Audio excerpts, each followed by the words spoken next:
இந்த எதிரிகள், வெற்றி அடைதல், இது எல்லாமே என்னன்னா முருகருக்குள்ள விஷயங்கள் இங்க ஆக்டிவேட் ஆகுது. பிஸ்னஸ் பண்ணலாமா அப்படிங்கிற தாட்லாம் அதிகமாக உருவாகும். இந்த வருடம் முயற்சியில் வெற்றி, சகோதர பலம் கூடுகிறது.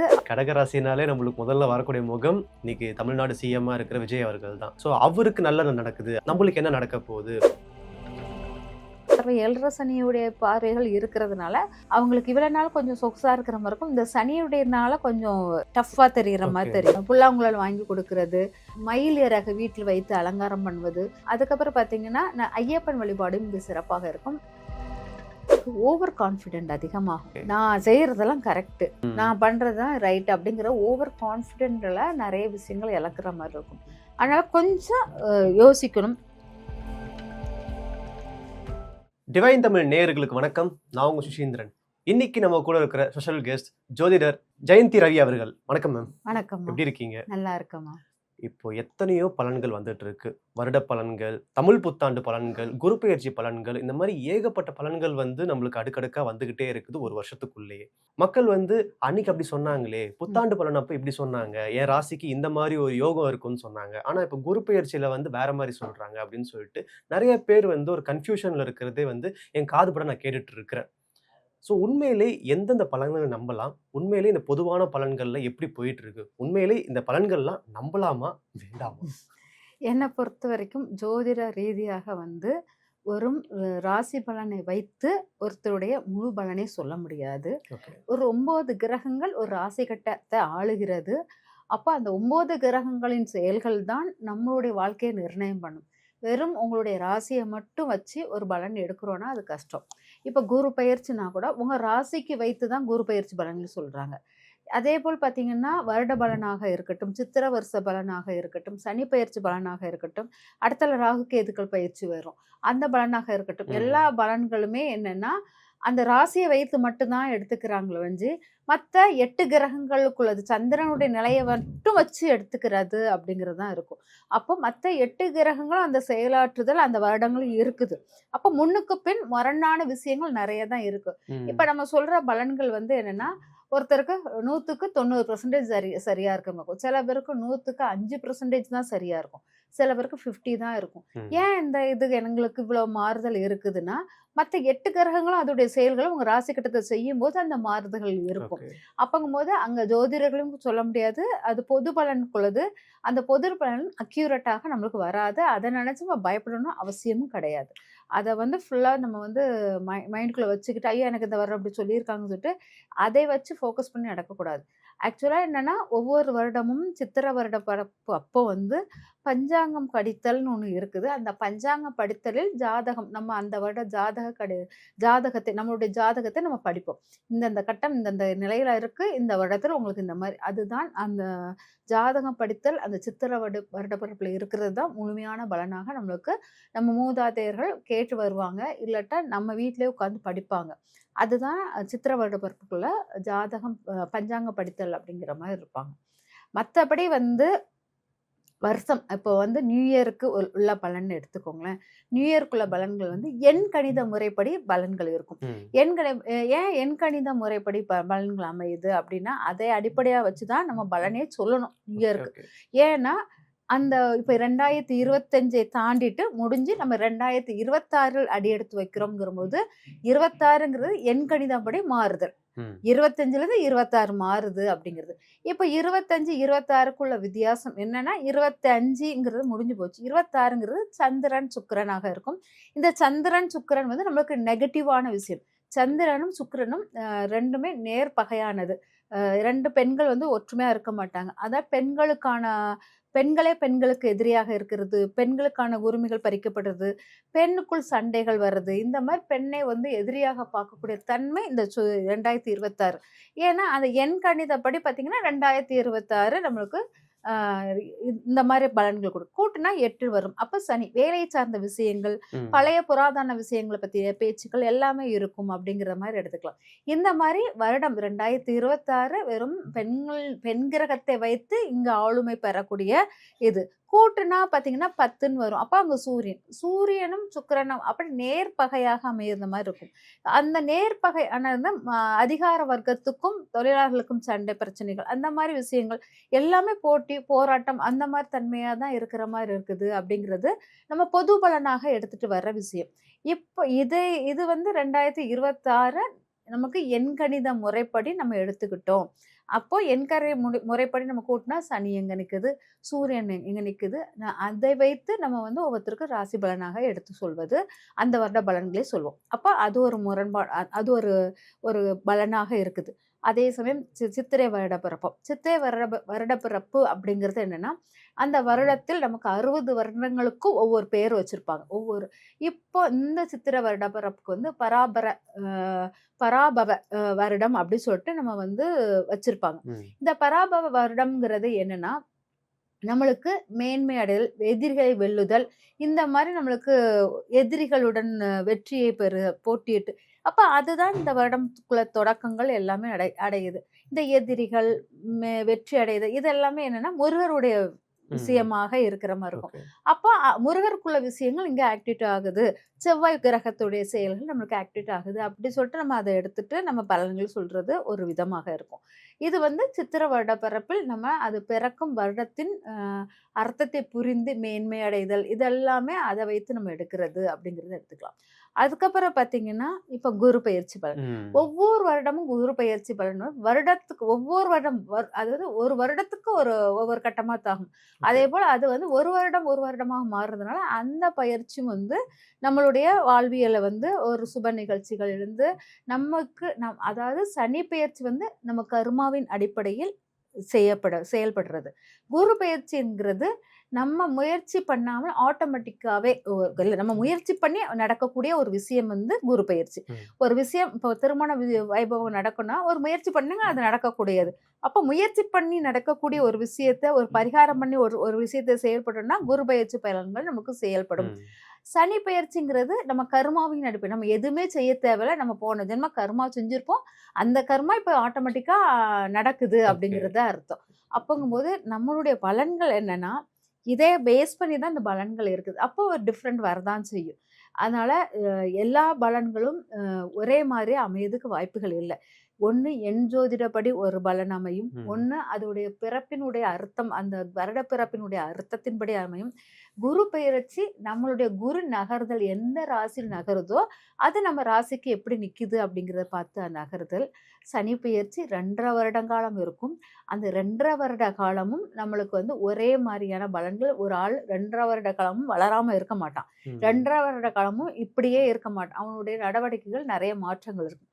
அப்போ எப்படி இந்த 2.5 வருட காலங்களும் எங்களுக்கு மாறுதல் இருக்குது அப்படின்னு கேட்டிங்கன்னா, ஏன் மாறுதல் இருக்குன்னா இந்த குரு வந்து நகர்ந்து 2 வருடம் ஒவ்வொரு கட்டமா நகரும் போது அந்த குருவினுடைய பார்வையினால் அந்த சனி பயிற்சி கொஞ்சம் முன்ன பின்ன பலன்கள் மாறுபடும். அந்த 2.5 வருட காலத்துக்குள்ள பலன்கள் இருந்து அதனால இந்த பயிற்சிகள்னால் அந்த பலன்கள் சிறிது மாறுபாடு அமையும் ஒழிஞ்சு ஆனா ஓரளவு கரெக்டா தான் வரும்.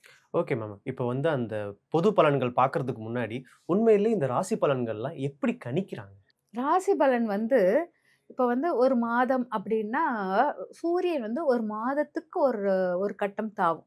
அப்போ ஒரு மாதத்துக்கு ஒரு கட்டம் தாவுறதுனால சூரியனை மையமா வச்சு மாத பலன்களை எடுப்போம், மாத ராசி பலன்களை எடுப்போம். தினபலன் தின ராசி பலன்கள் எப்படி எடுப்போம்னா டெய்லி மாறக்கூடியது சந்திரன். சந்திரன் வளர்ப்பதே தேய்பிறை அப்படி ரெண்டுமே டெய்லி மாற்றத்துக்குரியது. அப்போ டெய்லி மாறக்கூடியதை வந்து எதை வச்சிருப்போம்? சந்திரன் என்ன பண்ணுவோம்? நட்சத்திரத்தை வைத்து மாறும். அப்போ அன்றைய நட்சத்திரங்கள் என்ன பண்ணுகிறது, அது உங்களுக்கு என்ன மாதிரி உங்களுடைய நட்சத்திரத்துக்கு அது பாசிட்டிவா நிக்குதா, அதாவது உங்களுடைய நட்சத்திரத்துக்கு 2, 4, 6, 8ங்கிற நட்சத்திரங்கள் உங்களுக்கு பாசிட்டிவாக இருக்கும். அப்போ உங்களுடைய நட்சத்திரத்துக்கு இந்த 2, 4, 6ஆக இருந்திருந்தால் அந்த ராசி பலன் உங்களுக்கு அக்யூரேட்டான நல்ல பலன்களை கொடுக்கிற மாதிரி இருக்கும். இது 3, 7, 5 அந்த மாதிரி ஒற்றைப்படையில் அமைஞ்சிருந்தா உங்களுக்கு வந்து அது நெகட்டிவ் பலன்களை கொடுக்கும். இது வந்து ராசி பலன்கள் தினபலனாக மாறும். இந்த தினபலன்கள் இந்த மாதிரி தான் நம்ம எடுப்போம். ஒவ்வொரு நாளும் மாறக்கூடியது அந்த நட்சத்திரத்தை வைத்து எடுப்போம். அதேபோல் சூரியன் ஒவ்வொரு மாதமா மாறும். சூரியன் ஒவ்வொரு மாதமும் ஒவ்வொரு கட்டத்துக்காக மாறும். ஒவ்வொரு ராசி கட்டத்துக்கா மாறும். அதை வைத்து மாத பலன் எடுப்போம். வருட பலன் அப்படிங்கிறது நம்ம சொல்றது என்னன்னா, நம்மளுடைய குரு பயிற்சி பலன்களை எடுக்கலாம். அதுக்கப்புறம் இந்த இந்த இது சித்திர வருட பலன்களை எடுக்கலாம். இது வருட பலனாக இருக்கும். இந்த மாதிரி பலன்களை மாற்றி அந்த ஒரு கிரகங்களை வைத்து மாற்றி அமைப்பாங்க. ஓகே. 2026க்கான பொது பலன்கள்ல முதல் ராசி மேஷம் உண்மையில எப்படி இருக்க போகுது? மேசத்துக்கு ரொம்ப நல்லா தான் இருக்குது. அங்க வீடு, மனை யோகங்கள் எல்லாமே இருக்கும். அத பத்தி இல்ல. ஆனால் அவங்களுக்கு அந்த சனியுடைய பார்வை, 7:30 சனியுடைய பார்வைகள் இருக்கிறதுனால, கொஞ்சம் 7:30 சனியுடைய துவக்கம் அப்படிங்கிறதுனால, அவங்களுக்கு இவ்வளவு நாள் கொஞ்சம் சொகுசா இருக்கிற மாரி இருக்கும். இந்த சனியுடையனால கொஞ்சம் டஃப்பா தெரியிற மாரி ஓகே. தெரியும். வேலைகள் விஷயத்துக்கு ரொம்ப விரயமாகிறது, அந்த மாரிலாம் இருக்கும் ஒழிஞ்சு, ஆனால் ஏதோ வீடு வாங்குவாங்க, அது வாகனம் வாங்குவாங்க, தன் தாயால் நன்மை தரக்கூடியது, இந்த மாரி விஷயங்கள் இருக்கும். அப்புறம் கல்வி சார்ந்த விஷயத்தில் முதன்மை அடைவது, இதெல்லாம் இருக்கும். ஓகே. பரிகாரம் ஏதாவது இருக்கா மேம்? ஆமா. இந்த மேசராசிக்காரர்களுக்கு என்னன்னா, கொஞ்சம் பரிகாரம் பண்ணணும். ஏன்னா, நம்மளுக்கு வந்து 7:30 சனியினுடைய பிடியில இருப்பாங்க. அதுவும் செவ்வாய், சனி இந்த 2ம் நேர்பகையா இருக்கிறதுனால, கண்டிப்பாக முருகப்பெருமான் வழிபாடு எடுக்கிறது ரொம்ப ரொம்ப நல்லா இருக்கும். பழனி முருகருக்கு போயிட்டு வர்றது சிறப்பாக இருக்கும். அதே சமயம் பார்த்தீங்கன்னா, யாராச்சும் ஊனமுற்றவங்களுக்கு உதவி பண்ணுதல் நல்லா இருக்கும். உதவி பண்ணுதல்னா, அவங்களுக்கு படுக்கை அந்த பெட்ஷீட்டு அந்த மாரி படுக்கைக்குள்ள இதெல்லாம் வாங்கி குடுக்குறது சிறப்பாக இருக்கும் ஓகே. அப்படிங்கிறத எடுத்துக்கலாம். அடுத்ததாக ரிஷபராசிக்கு எப்படி இருக்க போகுது இந்த பொது பலன்ல?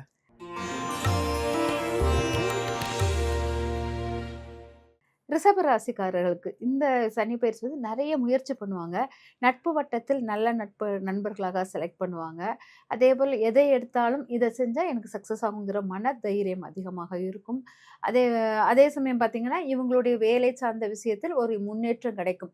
ஒரு வேலை பார்த்தாலும் ஒரு சின்ன வேலை பார்த்தாலும் அது லாபம் உருவாகக்கூடியதாக இருக்கும். பிஸ்னஸ் பண்ணலாமா அப்படிங்கிற தாட்லாம் அதிகமாக உருவாகும். அதுக்காக நிறைய இன்வெஸ்ட்மெண்ட் பண்ணுவாங்க. ரிஷபராசிக்காரர்களுக்கு இந்த வருடம் முயற்சியில் வெற்றி, சகோதர பலம் கூடுகிறது அப்படிங்கிறதெல்லாம் எடுத்துக்கலாம். தாயின் ஒரு ஆரோக்கியத்தில் கொஞ்சம் கவனமாக இருக்கணும் அப்படிங்கிறது முக்கியமானது. பரிகாரம் என்ன பண்ணலாம்? இங்க பரிகாரம் வந்து அம்பாள் வழிபாடாக எடுக்கலாம். அம்பாளுக்கு கூழ் காய்ச்சி கொடுத்தல் அந்த அப்புறம் பார்த்தீங்கன்னா, அந்த வேப்ப இலை கொழுந்துகளை அரைச்சி அமாவாசையில இந்த சின்ன குழந்தைங்களுக்கு இந்த மருந்துகளா குடுப்பாங்க. அந்த மாரி ஏதாச்சும் 2 குழந்தைங்களுக்கு அமாவாசை மருந்து ஊட்டுதல் இந்த மாரி ம். பண்ணுனீங்கன்னா, ஓரளவு அது வந்து ரெக்கவர் ஆகலாம். அடுத்து 3வது ராசியான மிதுன ராசிக்கு எப்படி இருக்க போகுது இந்த பொது பலன்?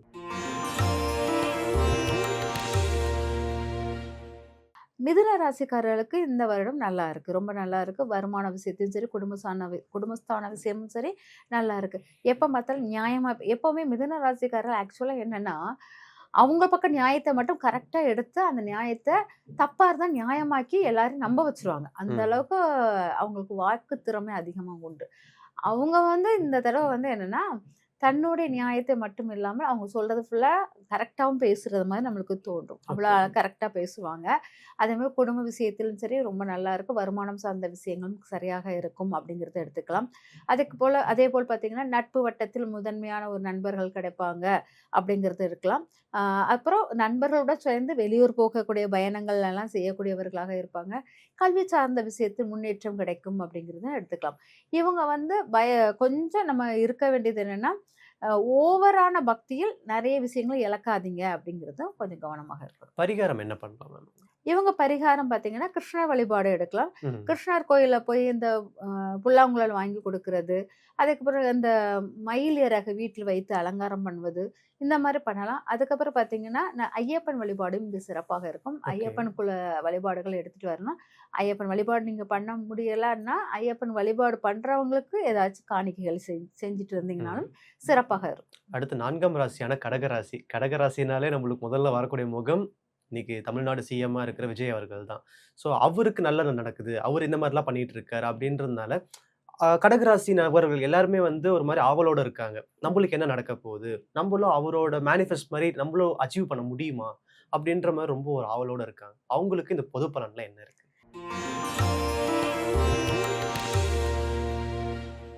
கடகராசிக்காரங்களுக்கு ஓவர் கான்ஃபிடென்ட் அதிகமாகும்.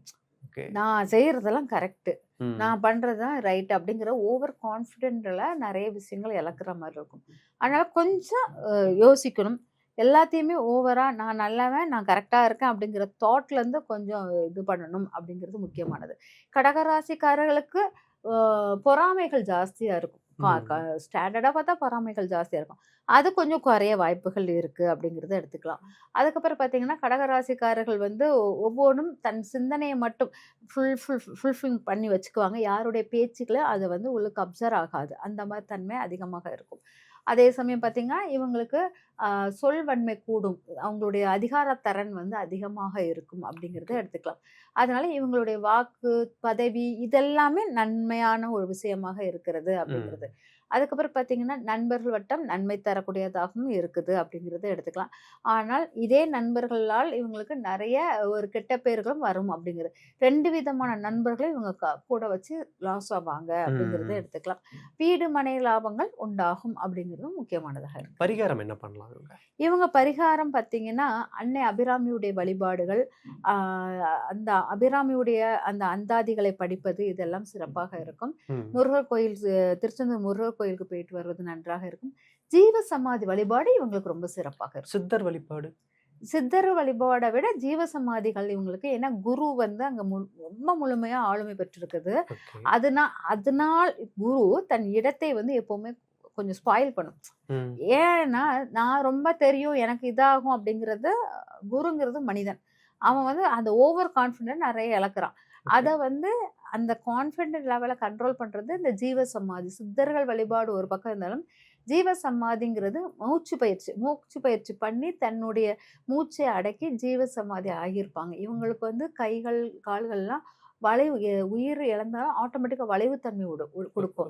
எல்லா உடலும் அந்த வளைவுத்தன்மை கொடுக்காது, அப்படி ஸ்டிஃப் ஆயிரும். ஆனால் ஜீவ சமாதியான உடல் வந்து ஆட்டோமேட்டிக்காக வளைவு, நம்ம மடக்கி வச்சா மடையும், அந்த மாதிரி அது உயிரை வந்து அந்த மூச்சை வந்து கண்ட்ரோல் பண்ணுறது. அந்த குரு உச்சம் பெற்ற இடத்தில் அந்த ஜீவ சமாதி வழிபாடு இங்கு சிறப்பாக இருக்கும் அப்படிங்கிறதுனால. அடுத்து சிம்ம ராசிக்கு எப்படி இருக்க போகுது அந்த பொது பலன்?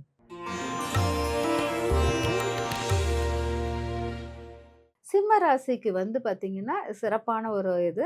சிம்ம ராசி எப்போவுமே என்னன்னா தன்னை வந்து பெரிய லீடர்ஷிப் குவாலிட்டியில் வச்சுருப்பாங்க.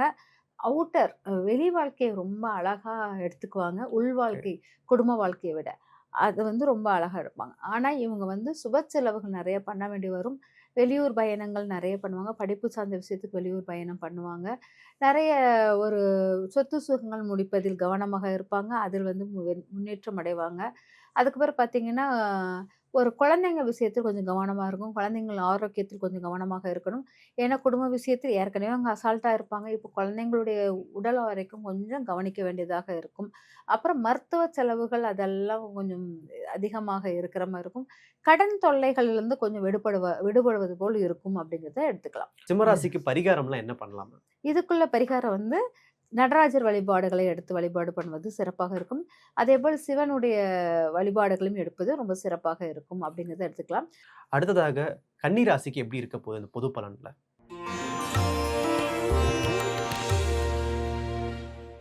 கன்னி ராசிக்காரர்கள் வந்து பிஸ்னஸ் பண்ணுவாங்க. பிஸ்னஸ் பண்ணி அதை லாபத்தை உருவாக்கக்கூடியவர்களாக மாறுவாங்க.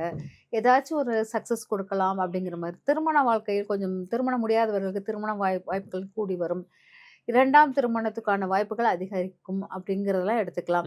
அதுக்கப்புறம் பார்த்தீங்கன்னா நிறைய ஏதாச்சும் வீடோ இல்லாட்டா வாகனமோ ஏதாச்சும் ஒன்று முடிக்கிறதுக்குரிய ஒரு நற்செய்திகள் கிடைக்கும். தன் தாயால் நன்மை தரக்கூடியதாக இருக்கும். தாய் தந்தை ஒரே இடத்துல கூடி இருக்கிறதுக்கு உண்டான வாய்ப்புகள் வரும். தாய் தந்தையின் ஒற்றுமை அதிகரிக்க வாய்ப்புகள் இருக்கும் அப்படிங்கிறதெல்லாம் எடுத்துக்கலாம். கன்னிராசிக்கு பரிகாரம்? கன்னிராசிக்காரர்களுக்கு பரிகாரம் வந்து மகாலட்சுமி வழிபாடுகளை எடுத்துக்கலாம். மகாலட்சுமி மற்றும் திருப்பதி வெங்கடாஜலபதி வழிபாடுகளை எடுத்துக்கொள்வது சிறப்பாக பயன் தரும். இல்லாட்டா பிஸ்னஸ் தொடங்கிறதுக்கு முன்னாடி நம்ம ஸ்ரீரங்கநாதரை போய் பார்த்துட்டு வந்து பிஸ்னஸ் தொடங்கினீங்கன்னா அதுவும் வெற்றியை கொடுக்கும் அப்படிங்கிறத எடுத்துக்கலாம். Okay ma'am. நம்ம நேயர்களுக்காக ரொம்ப சுவாரஸ்யமாக நிறையா சொன்னீங்க மேம். நன்றி. நன்றி மேம்.